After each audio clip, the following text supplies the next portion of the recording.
एक शहर में मनीष नाम का व्यक्ति और उसकी माँ दोनों एक साथ रहते थे। फिर एक दिन जानकी अपने बेटे का रिश्ता पास ही गांव की लड़की के साथ कर देती है। जल्द ही दोनों की शादी हो गई थी। नई दुल्हन घर आ चुकी थी। घर में रिश्तेदारों का जमावड़ा था। यह अलग बात है कि सब लोग थके हारे अपनी अपनी टोलियां बनाकर बातें कर रहे थे। शादी कैसी रही, नए समधी ने किस तरह से उनका स्वागत किया, शादी की व्यवस्था कैसी थी, दहेज क्या दिया, और अगर अंत में थोड़ा वक्त मिला तो बहू कैसी है। बस इन्हीं सब बातों पर चर्चाएं चल रही थीं।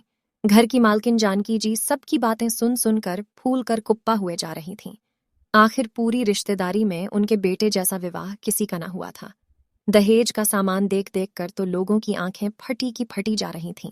भला इतना दहेज एक खेतीहर किसान ने दिया था। लोगों के गले से यह बात उतर नहीं रही थी। अरे भाई, इतना दहेज भला एक गांव में रहने वाला किसान दे सकता है? इसकी उम्मीद तो बिल्कुल भी नहीं थी। लगता है हमें भी अपने बेटों के लिए गांव में लड़कियां देखनी पड़ी डिढ़ेगी। हाँ, पहले तो मुझे लगा था कि जीजी ने कहाँ अपने बेटे को गांव में ब्याह दिया, कहाँ हमारा शहर का बांका नौजवान और कहाँ वो गांव की लड़की। लेकिन देखो कितना दहेज मिला है। सच में जीजी घाटे का सौदा नहीं रही मनीष की शादी। दहेज का दहेज आ गया और ये गांव की लड़की अब घर का सारा काम भी करेगी। हाँ, ये तो सही है, पर यह हुआ कैसे? समझ में नहीं आया। उन लोगों की बात सुनकर जानकी जी बोली, अरे क्यों बातें बनाए जा रहे हो तुम लोग? खेतीहर किसान से इतना दहेज निकलवाने के लिए समधन भी जानकी जैसी चाहिए? क्या समझे थे वो लोग कि सस्ते में निपट जाएंगे? अच्छे से तेल उतारा है मैंने उन लोगों का।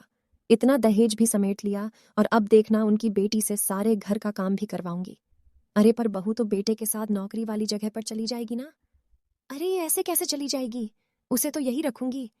मेरे तो राज करने के दिन हैं अब। अरे बेटा, पैदा किया है तो उसकी अच्छी खासी कीमत भी वसूलूंगी।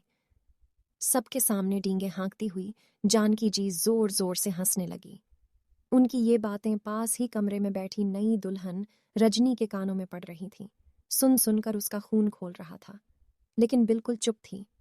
तभी उस कमरे में मनीष किसी काम से आया तो उसकी नजरें अपने पति मनीष से टकराई तो मनीष की नजरें भी नीचे झुक गईं। रह रहकर उसे 2 दिन पहले का मंजर याद आ रहा था। शादी के 2 दिन पहले मेहंदी की रस्म चल रही थी। तभी उसके छोटे भाई मोहित ने आकर बताया कि उसकी होने वाली सास जानकी जी मिलने आई है। अचानक शादी के 2 दिन पहले जानकी जी का आना सबको परेशान कर रहा था। वो आई भी और आधे घंटे तक उसके बाबा और माँ के साथ एक कमरे में बातचीत करके चली भी गई। लेकिन उनके जाने के बाद बाबा और माँ परेशान ही दिखे। उसने पूछा भी, लेकिन दोनों ने कुछ बताया नहीं। बस इतना ही कहा, अरे बन्नो, तेरी शादी है, दुल्हन का चेहरा तो खिलना चाहिए। और वैसे भी समंधन जी तो बारात के स्वागत के लिए कहने आई थी। आखिर उनका भी समाज में मान सम्मान है।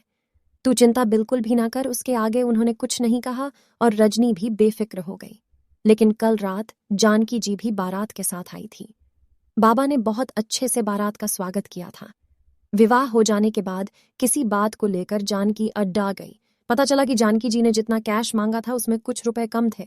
बस इसी बात को लेकर वो हंगामा कर रही थी। अरे आपसे मैंने कहा था कि मुझे कैश पूरा चाहिए, लेकिन इसमें 50,000 रुपए कम है। लेकिन समधन जी, आपके कहे अनुसार हमने सारा दहेज दिया है। यहाँ तक कि बारात का स्वागत भी आपके अनुसार ही हुआ है। आपने 10 लाख रुपए मांगे थे, पर शादी का खर्चा, दहेज का खर्चा, सब कुछ निकालकर इतने ही रुपए बचे हैं। बाकी के 50,000 मैं आपको बाद में दे दूंगा, पर अभी तो आप विदाई करवाइए। बाबा लगभग गिड़गिड़ाते हुए बोले, अरे ऐसे कैसे विदाई करवा दूं? अगर पैसे कम थे तो पहले बताना चाहिए था, शायद मैं बारात ही वापस ले जाती। पर नहीं, आप तो बड़े चालाक निकले संबंधी जी। विदाई के समय यह बात बताई है आपने मुझे। और आपने क्या बताई, यह तो मैंने नोट गिन लिए। याद रखना, बेटे की माँ हूं, उसे पैदा किया है मैंने, पाल पोस कर बड़ा किया है, पढ़ा लिखा कर इंजीनियर बनाया है। आज बड़े शहर में नौकरी करता है। उसकी पूरी कीमत वसूल करूंगी। मैंने अपना बेटा कोई सस्ते में नहीं दिया है आपको। जानकी जी अभी भी अपनी धुन में ही कहे जा रही थी और उधर बाबा हाथ जोड़े गिड़गिड़ा रहे थे। समंधन जी समझिए, अब हम रिश्तेदार हैं, यूं सबके सामने मेरा तमाशा तो मत कीजिए। 50,000 रुपए ही तो कम है, मैं आपको बाद में दे दूंगा। ये सारा बंदोबस्त मैंने किस तरह से किया है, कम से कम उसका सम्मान तो कीजिए। इस शादी को करने में मेरी जमीन तक। कहते कहते बाबा की नजर रजनी की तरफ चली गई और वो चुप हो गए। पर रजनी को समझ में आ गया कि बाबा ने उसकी शादी के लिए अपनी जमीन बेच दी। उसकी आंखों में आंसू आ गए तो बाबा ने उसे इशारे से चुप रहने को कहा। जानकी जी को अड़ा हुआ देखकर उसकी बुआ, चाचा और बहनों ने अपने पास से पैसे मिलाए और 50,000 पूरे किए। तब जाकर रजनी की विदाई हुई। पर उसी पल से रजनी के मन में जानकी जी के लिए नफरत भर गई। तभी अचानक बाहर से जानकी जी की आवाज आई, हरि ओ महारानी, आराम हो गया हो तो रसोई की रस्म भी आज ही करेंगे। जल्दी से तैयार होकर बाहर आ जा। थोड़ी देर बाद रजनी तैयार होकर आई तो सभी की आंखें उसी की तरफ थीं। न सर पर पल्लू और ना ही दुल्हन की तरह श्रृंगार।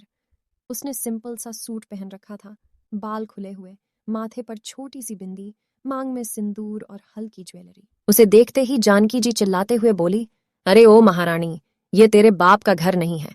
अपने आप को इस घर की मालकिन समझने लगी है क्या? ये कैसे तैयार होकर आई है? जरा दुल्हन की तरह ढंग से तैयार होकर आ। आते ही रंग दिखाने लगी है।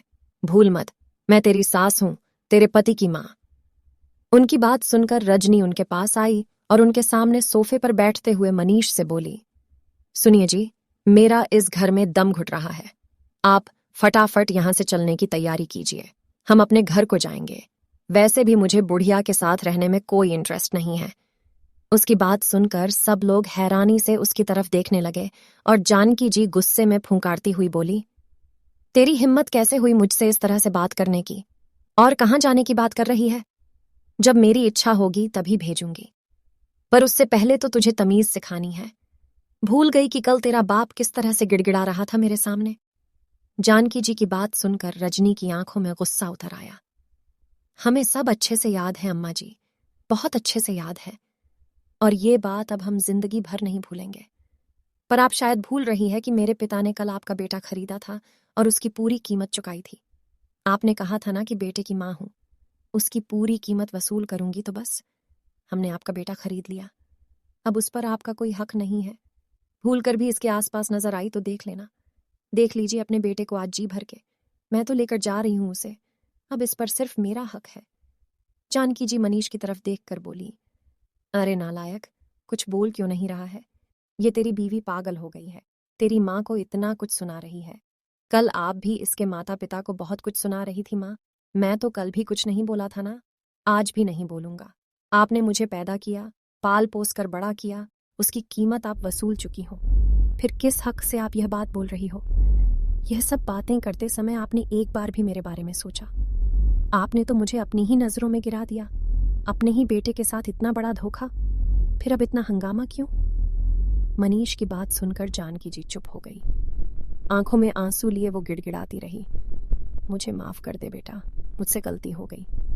पर ना ही रजनी और ना ही मनीष ने उन्हें माफ किया। आखिर कुछ देर बाद मनीष और रजनी अपना सामान पैक करके वहां से चलते बने और पीछे रह गई जानकी जी अपने दहेज के सामान और बेटे की कीमत के साथ। दोस्तों, अब आप ही बताएं कि जानकी की बहू और उनके बेटे ने उनके साथ ठीक किया